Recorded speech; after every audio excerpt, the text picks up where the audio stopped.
Hello, everybody here in the Facebook group Service Dog Prep. Welcome to day number 6 of the Unstoppable Service Dog Workshop. I am your host, Caitlin Bird, the owner of Caitlin's Animal Training, as well as the lead trainer for the program, the Unstoppable Service Dog, an online coaching program for accountability to help you and your service dog on the road to success to become an unstoppable service dog. Now, today we have a very special guest with us here today. You might have heard about her and her dog earlier during the workshop. This is going to be Kelly Weinhold, and she has one of Reaver's sisters and is both competing in agility as well as doing a service dog work with Priya.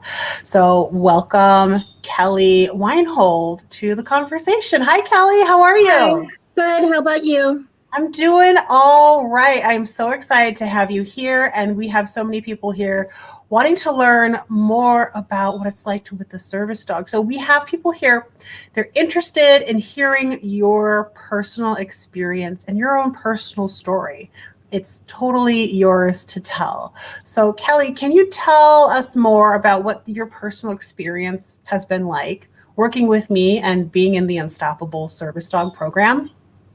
Sure. For me, starting out, I can be all excited and get involved and then get unmotivated. And, along the way, Caitlin has been great at keeping me motivated and keeping me moving. And I mean, she's flexible, she's easy to talk to.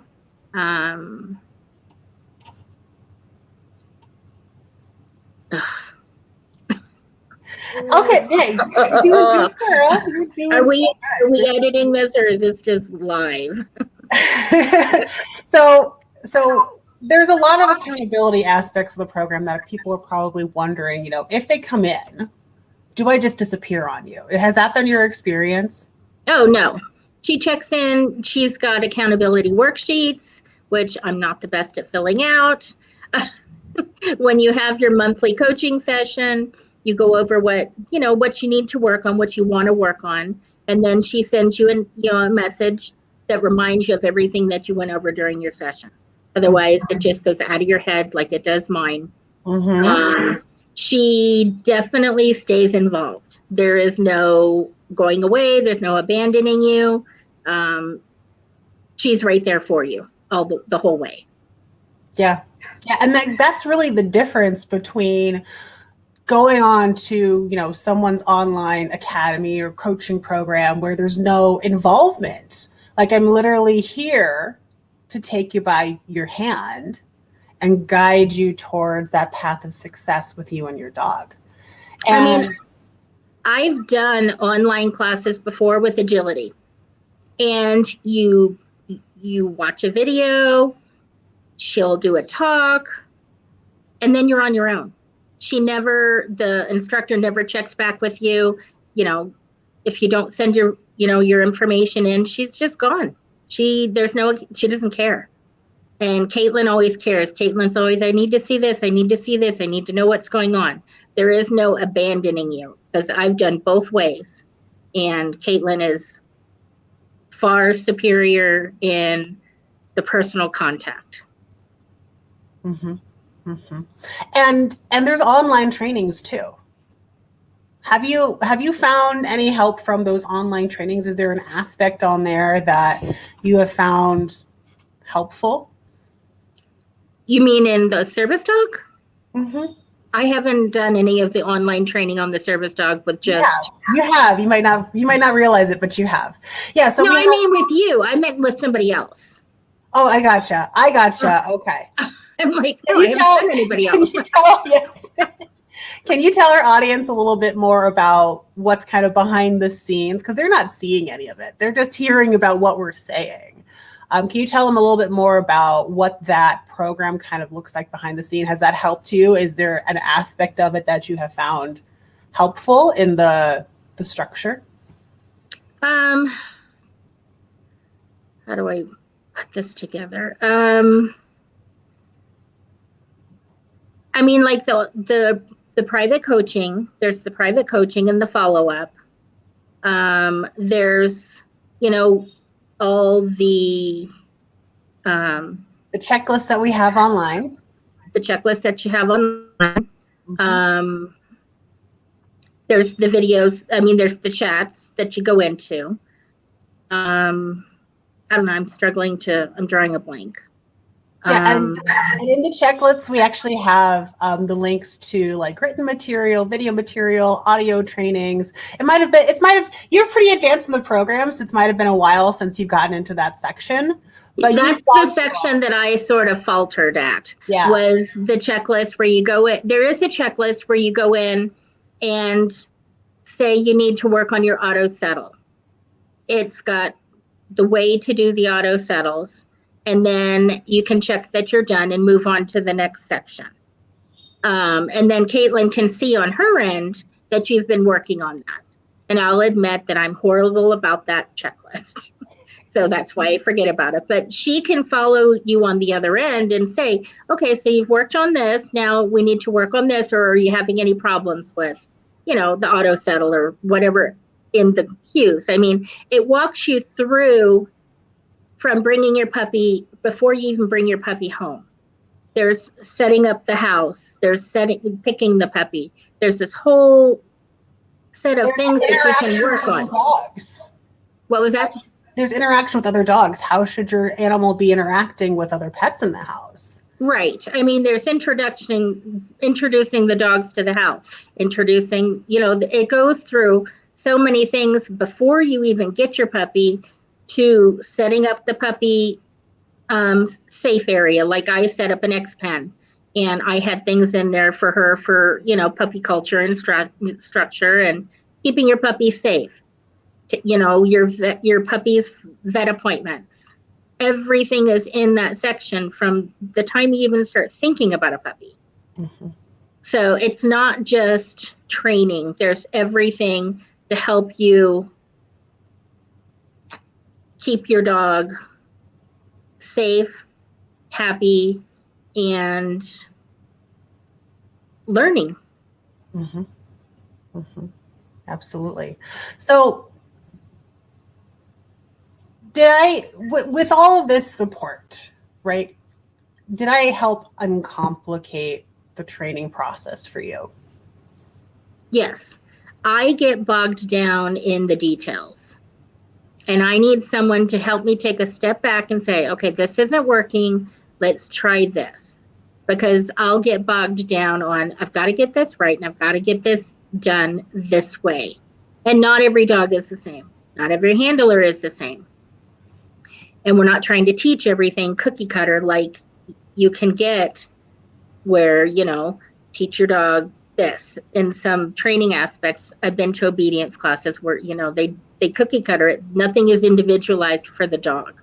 So for me, this person's Caitlin is looking at me, looking at my dog, looking at what I need from my dog in the way of service work, because not all service dogs are different. Everybody is going to offer different things. Everybody needs something different. So she individualizes it for each person, each team. Mm-hmm.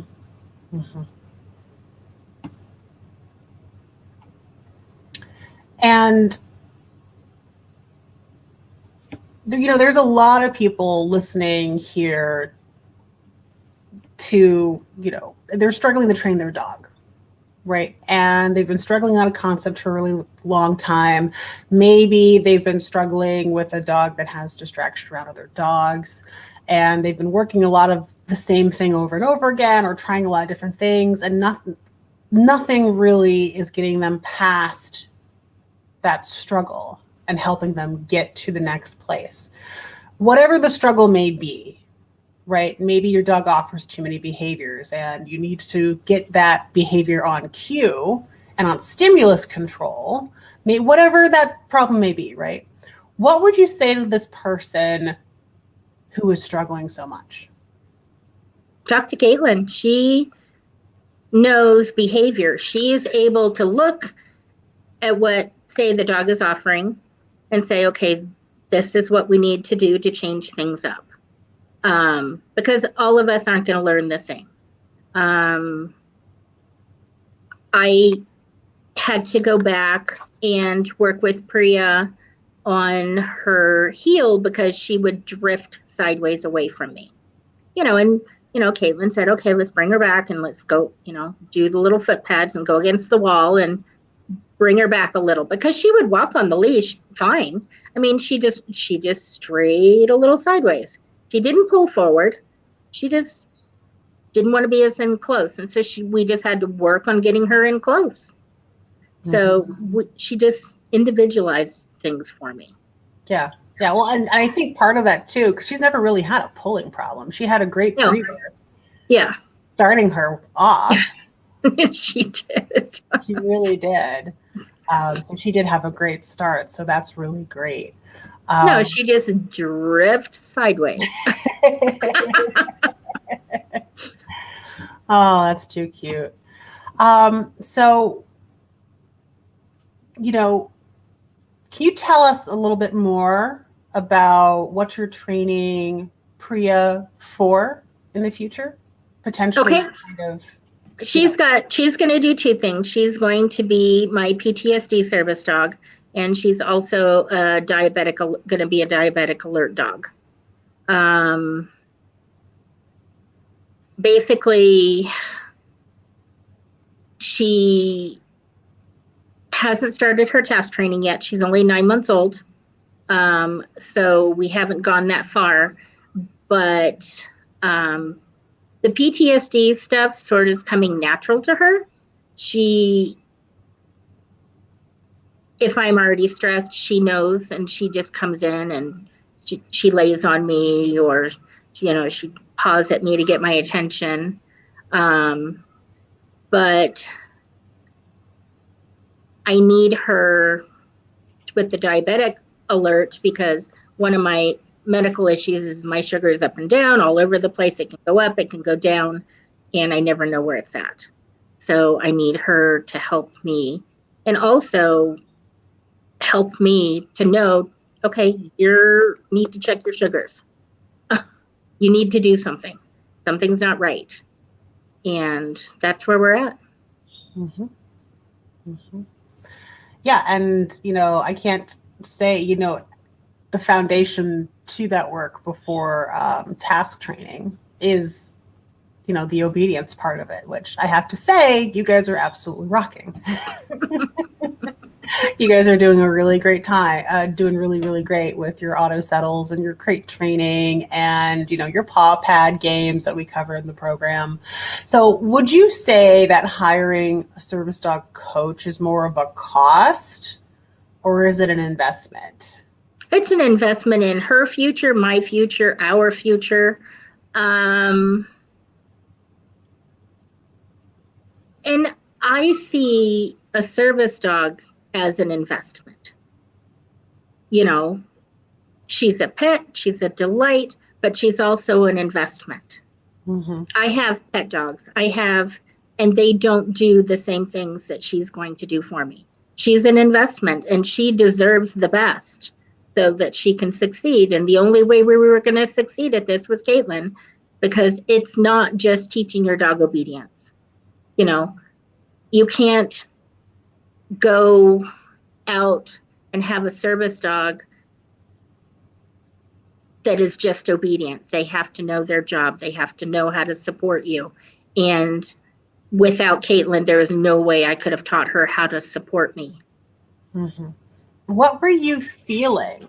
Because you first hired me before you even had the breeder picked out, right? And I remember, what were you feeling? Because I remember a certain kind of way that you were feeling before, and I started to get you practicing with some of your other dogs on what to get started and what to start doing first when your puppy came home, and what the kind of mindset is.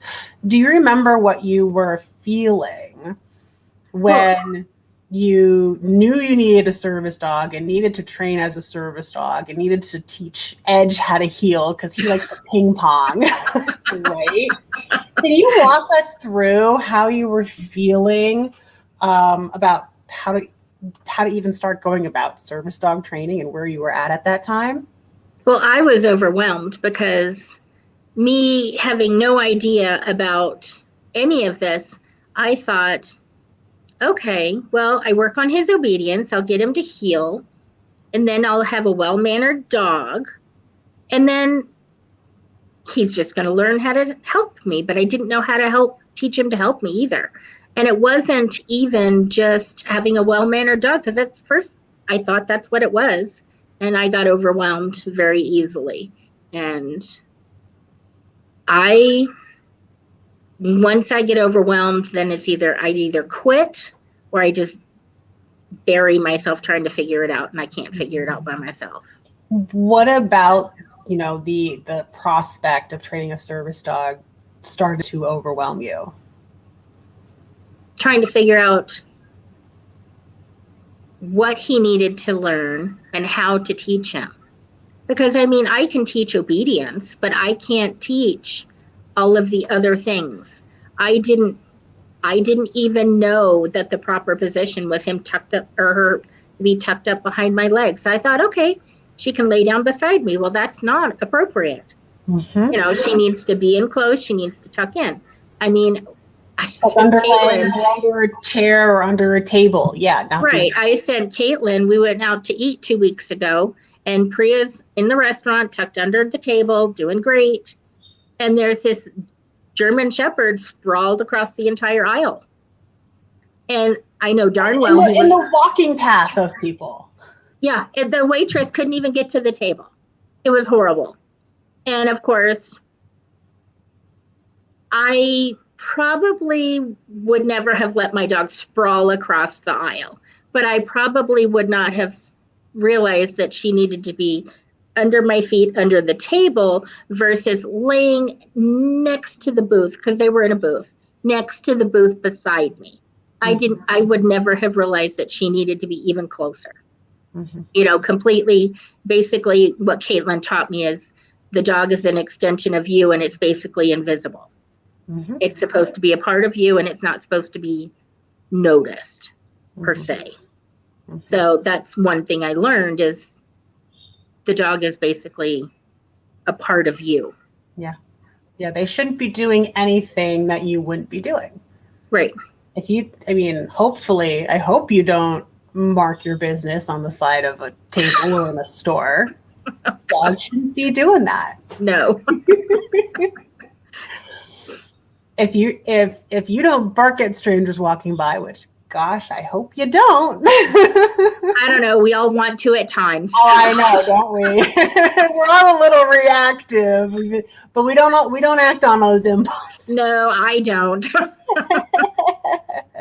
Dogs should not be barking while they are, vested in doing their thing. There's one thing that, Caitlin's working through me with. I know she said that I do agility. Well, now I have this new development with my service dog where she's decided she's going to bark at the dog in front of her that's running. Well, I told Caitlin that I had a problem. I'm doing this other thing with my dog, but she's also a service dog, and Caitlin's going to help me fix it. I'm going to be there supporting you along the way. Right. It's the little things that come up that you say, oh, that's a problem. I don't have to worry about it. I can say, Caitlin, I've got this problem. And then we talk and we work through it together. But I don't have to stress about it and worry about how do I fix it by myself. Mm-hmm. Mm-hmm. You can have somebody that you can throw ideas off of and confirm or deny and tweak and say, okay, this, that, and the other thing. And if you see this, do that. Right. Right. Prepare you for the steps ahead. Right.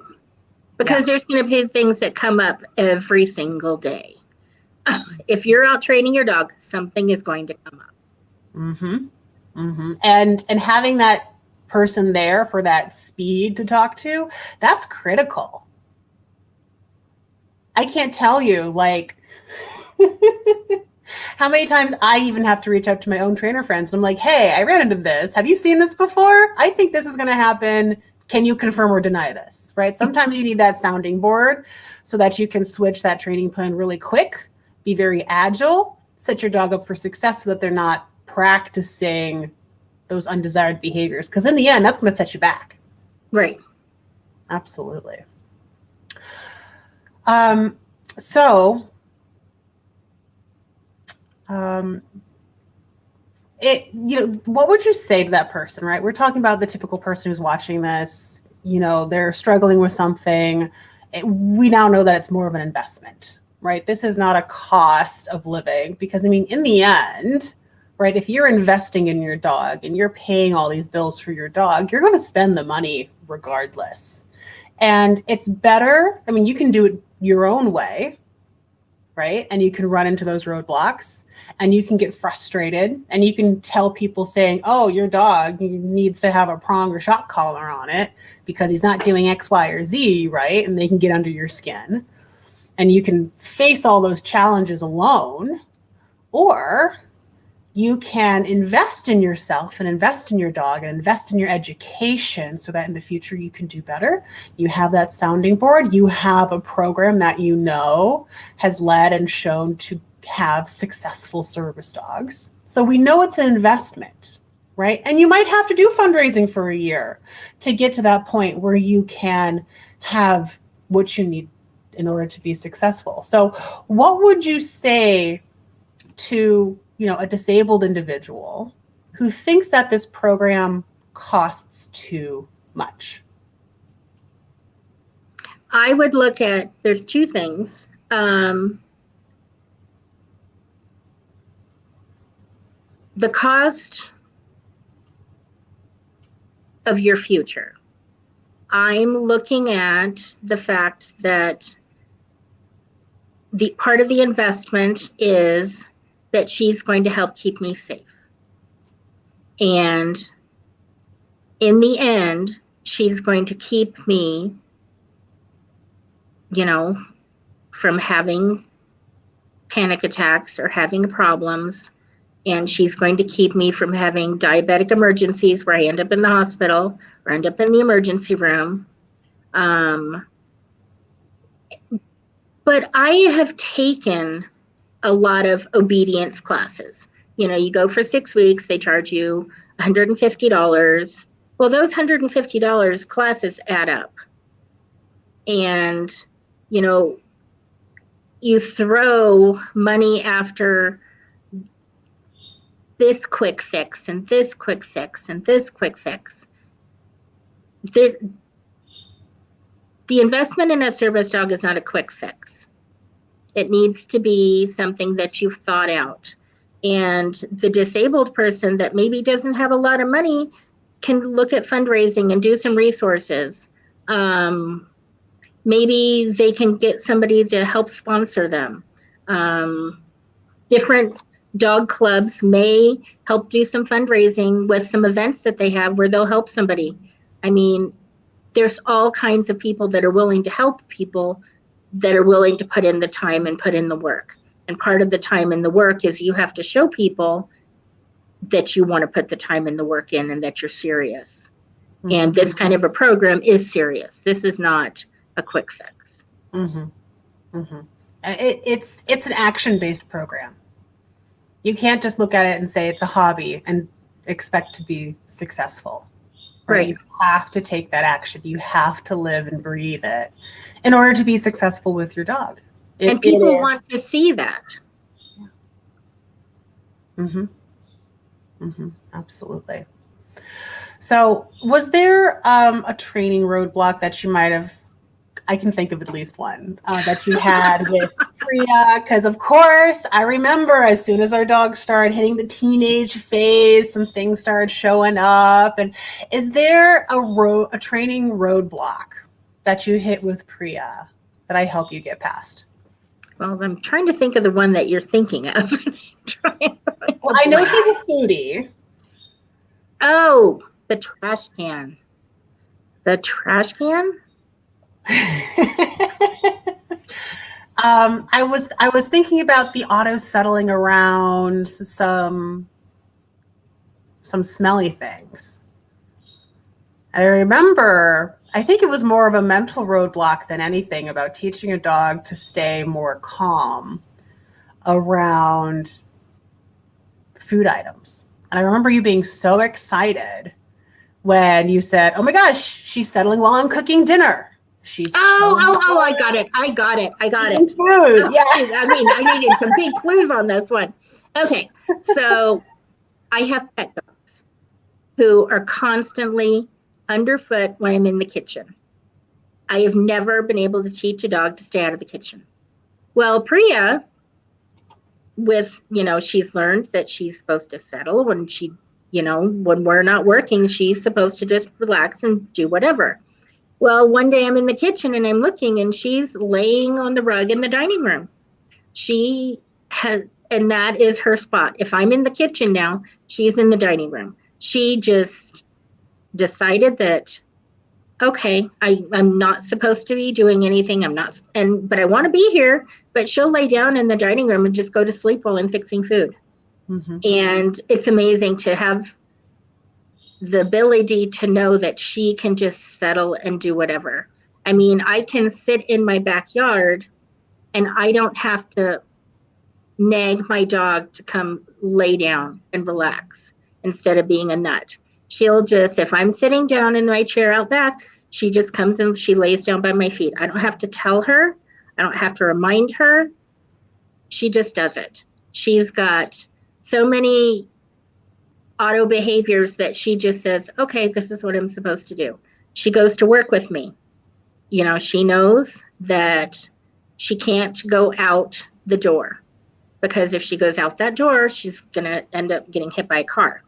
So, I mean, she knows that she cannot go in certain areas. She looks at me, and if I tell her she can go out there to say greet a patient, she'll go greet. But otherwise, she stands at that door and she will not go through that doorway. She waits. And these are just things that teaching her to think things through sort of has made different lifestyle changes better. Mm-hmm. Yeah, and it helps put you into a mindset too of what to be expecting as well. Yeah, I never would have dreamed, the auto settle. Before I worked with Caitlin, it was, sit, lay down. Now she knows, okay, we're standing here looking at this grocery shop shelf. I should just sit. I don't have to tell her anything. She knows. She knows what to do. When my feet stop moving, she needs to relax. Mm-hmm. So these are things I never would have gotten with obedience training. Right. Yeah, because they're just kind of polar opposites. One, if you try to apply the obedience training to service dog training, it just kind of becomes a relationship of constant nagging, constant. Yes. Yeah, absolutely. So let's kind of wrap it all up here, Kelly. Let's kind of, pull this together, wrap it up in a nice big bow, and tell the audience what did it mean in your life to learn through me and the Unstoppable Service Dog Program? And we still have task training to go. She's starting to slowly creep out of her teenager stage, but it's just funny because I started 3 months before I got her, and so now she's 9 months old. We're heading into the year, and it's just like, okay, there's so much more that we have to do still. But you have such a good foundation. But the big thing for me is I don't feel like I'm alone. I never would have gotten this far and been alone. I mean, there's been obstacles along the way that we've worked through. Mm-hmm. Mm-hmm. Absolutely. And I guarantee you've dodged so many more. There could have been a lot more obstacles, but so listen to her when she says, pick a good breeder. Yeah. Listen to her, because the breeder makes a huge difference in your dog. I mean, she goes to my office and she lays on the floor and people wander through. I work in a doctor's office, and everybody that comes through looks at her and says, that is such a well-mannered dog. And she's 9 months old, and I tell them she's 9 months old, and they just can't believe that I've been bringing her to work since she was 9 weeks old, and that she is so well-mannered. They're just like, my dog would be bouncing off the walls here. And she doesn't. She comes home and she gets to cut loose and play and be a dog. But when we're out working, she knows how to do her job. Mm-hmm. Which is the most important part. You got to set the foundation work first before you worry about, all the complicated other stuff, right? Which in the end, it's not that complicated. Don't scare me now. You're going to start psyching yourself out, aren't you? I know it. I'm going to message her later. So I would like to open up the last couple of minutes for a Q&A. I know we have several people here with us joining us live. So if you guys have any questions for Kelly, please let us know down in the comments below. If not, we will just close up the live stream. But I'll give you a couple of minutes. Think about some questions. Maybe you guys have some questions about, how the onboarding process works. Maybe you have some questions about, how the touch points work. How is it that I guide you through the program and anything else like that? So take a minute, form some questions, post them in the comments below. And if we don't get anything in the next few minutes, we're just going to close it out and wish you guys have a happy Saturday. All right. So, Kelly, what are you guys learning in agility right now? Because I have to tell you, like Reaver, I think he was born to be an agility dog, but we've only taken like puppy introduction classes. How is your agility journey going? It's great. I actually was trying to film some little clips for you before I came in to do this. She had her first official agility class Wednesday night, but I also do a remote training in my backyard, and she targets, she goes over contacts and touches at the bottom, she goes out through the obstacles independently. I mean, back to the breeder, I have a confident dog who has the confidence to do what I need her to do and what I ask her to do.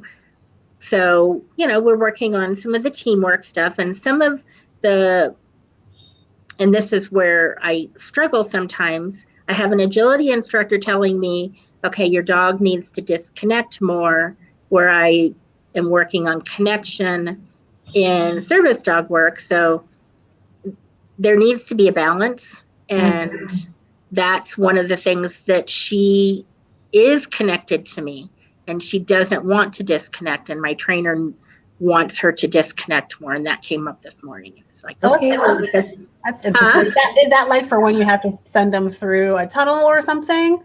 No, she wants me to basically, you do a little sequence, blah blah blah. She wants your dog to be engaged for that, but then me wander around the yard and Priya not follow me. She wants her to wander off and be a dog. I mean, and I'm like, and I can't convince her. Is when she plays with the other dogs. I'm sure she's fine. I know, and it's just like, if I'm out here and I'm by myself and the dogs aren't out here, yeah, she's gonna hang with me. And she just doesn't get that. And, because we were sitting there doing our downtime at the end, and she's like, what is she doing? She's laying at my feet. She's like, she should be wandering around the yard, being a dog. And I'm like, well, can't argue with her. She's doing what she wants to do. Right. I'm like, she's laying at my feet. And she doesn't see that as connection. I see that as connection. She doesn't see that as connection. She has a different mindset. Every dog has their own unique learning history. Right. So yeah, I can, she's like, well, you need to tell her to go play. Okay, well, I'm going to go tell her to go play out there by herself. She's not going to. Yeah. In the end, they want to do what they want to do. Right. Absolutely. All right, so it doesn't look like we got any questions. Lori says, thank you, Kelly. Great job. So awesome. Thank you. Thank you so much, Kelly, for joining us. And I will be going live again tomorrow. We are also going to be doing our 7 p.m. Eastern Standard Time recap. So any questions that you guys might have about any of the content that we did today, I will be going live at 7 p.m. Eastern Standard Time for the private Zoom session for everybody who has registered for the workshop. All right, thank you so much, and I hope you have a great Saturday. Well, thank you.